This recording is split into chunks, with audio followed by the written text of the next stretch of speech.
Hi guys, ZCrazyG here, and welcome back to another CTR Nitro Fueled video. Now, you've seen the title and you're probably thinking, what, another Grand Prix review already? It's been like, what, just over a week? And yeah, that's right, I'm reviewing the Grand Prix now because I already finished it. I completed all 3 tiers of the Nitro gauge already. And the reason I've done all this so soon is because this Grand Prix was bloody good and actually made me want to grind for its rewards quickly. Just when I think that surely Beenox might be running out of steam, they crank out another banger. So, the Rustland Grand Prix. Now, when you hear the idea of a Mad Max style apocalypse theming, you're off to a strong start. If you've seen any of the Mad Max films, especially Fury Road, you can get a good sense of what this Grand Prix is going to be like.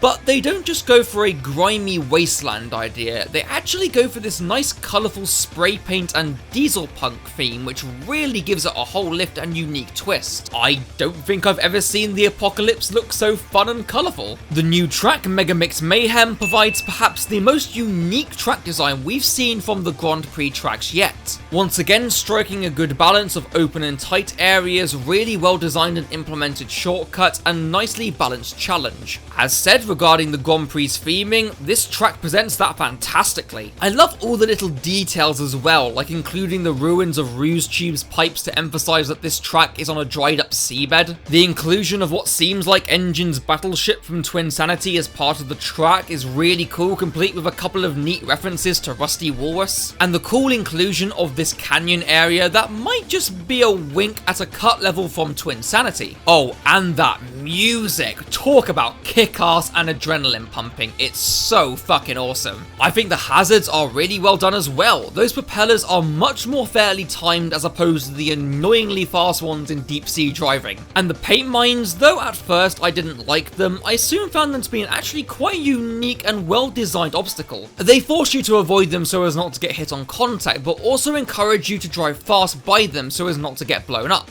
But they can actually be used somewhat tactically, since when you raced past them, you trigger the detonation, so you can time it so that it could blow up on a racer behind you, for example. Overall though, just a really damn good and well thought out track that completely blew my expectations. Now, we can't really talk about Megamix Mayhem and not discuss the boy himself. This is how you take an insanely obscure character and make them cool and interesting. They did not hold back on his design. He looks as gloriously fucked up as I had hoped. And of course, I love the touch of his quotes and podium animations being this distorted mix between Cortex, Tiny, Engine, and Dingodile. They managed to get across the disturbing monstrosity of Megamix while also updating the design perfectly. And true, some may be disappointed that we only got one character this Grand Prix. I personally, though, am not bothered by that at all. I kind of expected it due to the lack of characters left to add, and I expect this will be a trend going forward. The karts in this Grand Prix were also pretty cool. I wouldn't say any of them are amazing standouts as such, but they're all very nice and interesting designs. I really like the sleek Star Wars-esque look of the Desert Duster, and I think the Dusty Rider and the Nuke look really nice with their rusty, harsh aesthetic. And while they seem maybe a bit too similar looks-wise, they're both fun karts. So yeah, while none of them are anything spectacular, they are a massive improvement of Beenox's previous attempts at original karts from the Winter Festival. Now, onto the customization content.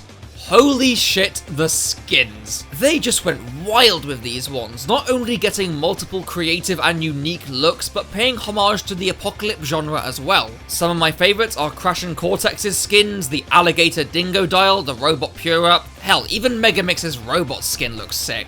And I know it's a dumb little detail, but that just makes me chuckle. I like the paint jobs and I love the decals. The tag wheels as well have a really nice industrial aesthetic. Just all around some incredibly solid stuff here. You really outdid yourself, Beenox. Well done. The challenges I'm not going to comment on because, again, it's just more of the same. Some unique ones, some stupid ones, repeated ones, and still too many online-based ones. The usual. One last thing is that the new Golden Wumpa Chase feature is pretty neat, I'd say. Now, it's not entirely original or challenging, just being a reskin of the ghost catching challenges from the Spooky Grand Prix, but at least it gives you a much better and more worthwhile reward in the form of extra Wumpa coins, so that's absolutely fine by me. So yeah, that is my thoughts on the Rustland Grand Prix, and I will say, This certainly exceeded my expectations. Thinking that Beanox would slow down or tone things down a bit after a while, and after seeing the data mine, I wasn't particularly excited or anything. But hey, I stand corrected, they really did a bang up job with this one, and with what's to come next, I'm certainly excited and hoping they maintain this level of quality. And so with that, I will leave it there.